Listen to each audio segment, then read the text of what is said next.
Hi, welcome to the channel. Yeah, so 750 Transalp, back out on the back roads. Got 28,700 Ks on the clock. Which bike still feels brand new. No rust, nothing falling off. Kept a scheduled service and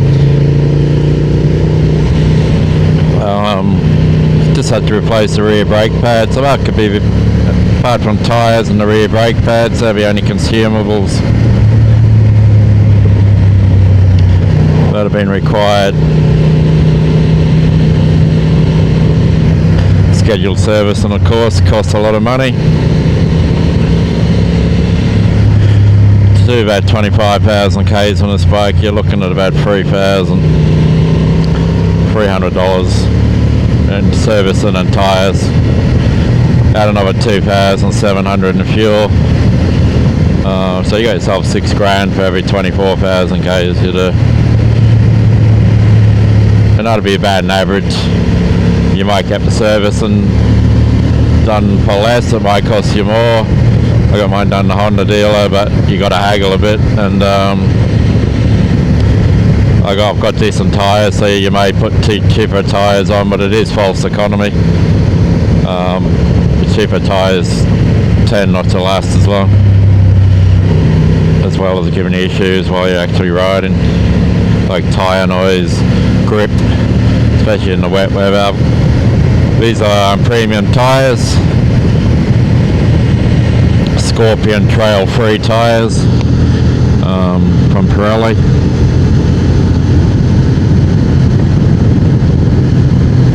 Costs about $650 front and back, plus fitting costs, which can be about $150. You'd probably be able to get that done less. That was at a Honda dealer.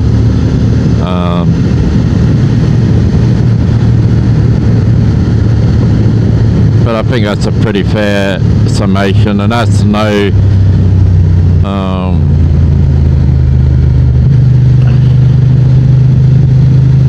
that's not including if you had issues with a bike that wasn't covered by warranty. Luckily I haven't had any. This has been pretty reliable. Had to replace the mirror when a tree branch broke my mirror and came across the bike. Ooh, bit of a bird there.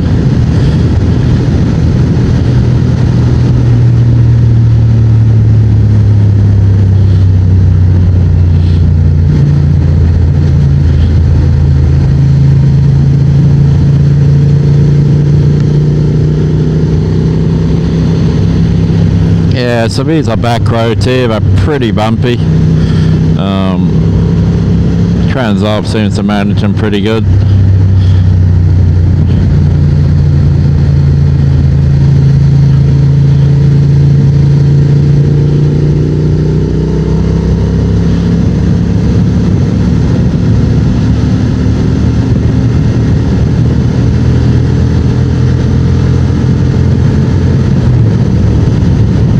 So we're going to fifth gear here.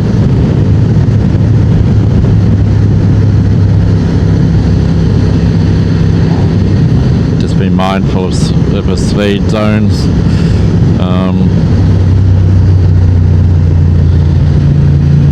Fourth gear, it's not a bad gear.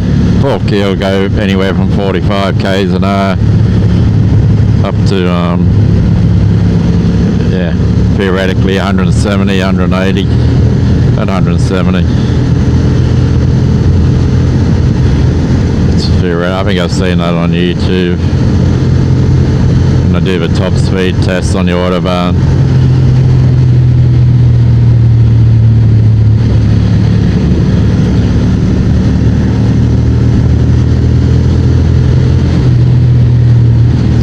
Yeah, it's winter time here in Australia.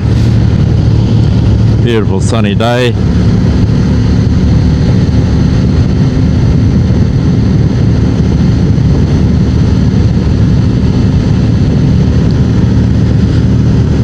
Yeah, but Transalp will eat roads like this for breakfast. It'll just, as long as you don't push it too hard, and the limitations of a suspension and the braking, and the cornering grip will show up. It is not a sports bike.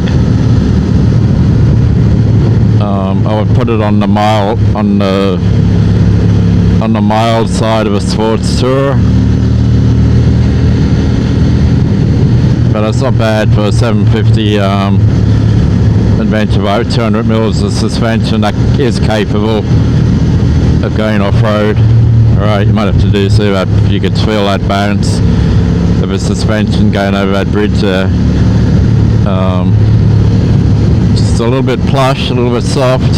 So imagine when you come into a corner and you've got a bit of undulation like on that bridge, you've got to slow down. I mean, you've got to slow down on any bike, but tight, stiffer suspension,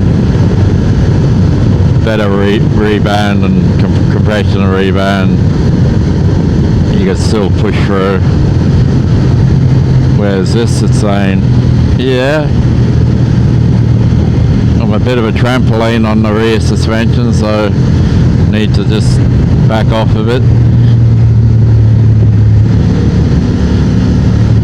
Like there, boom, boom, boom, boom, boing, boing.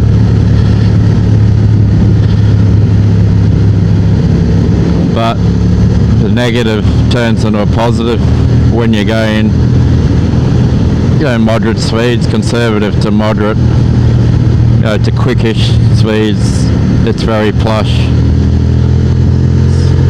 So you're not getting it of every bump.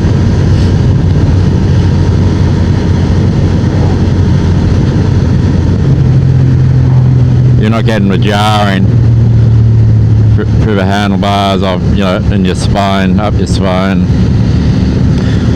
I don't think I've ever felt one jar of any consequence, either on my backside or my spine. And that's not bad for 25,000 Ks.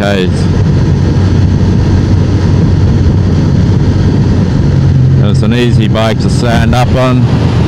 I'm 5'7", 28-inch inseam, so 29-inch inseam.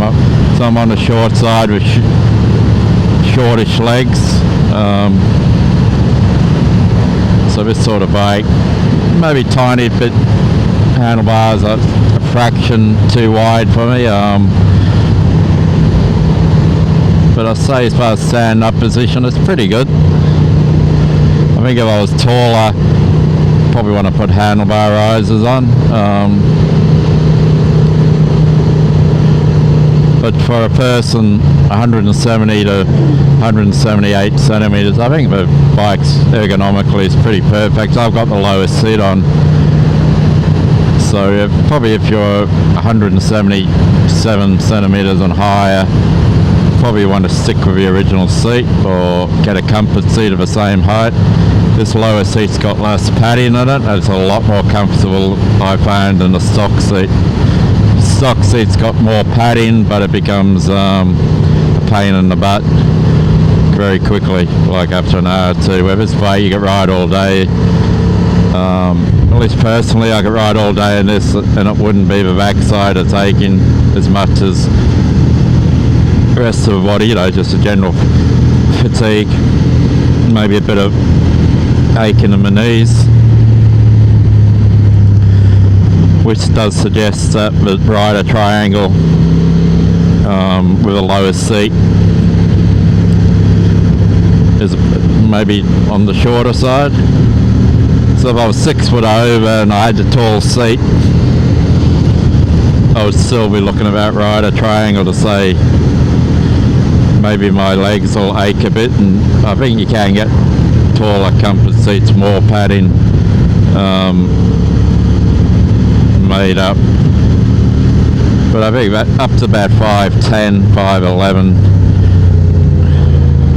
I don't think you have too much troubles with a stock seat as far as rider triangle is concerned. I had no problems with the rider triangle. It was just the reaches of the ground. That's another variable.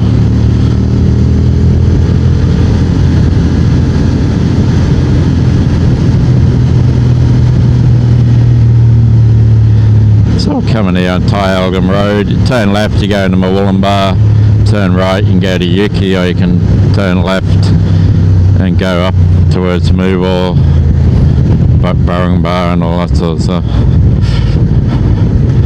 I'm not sure.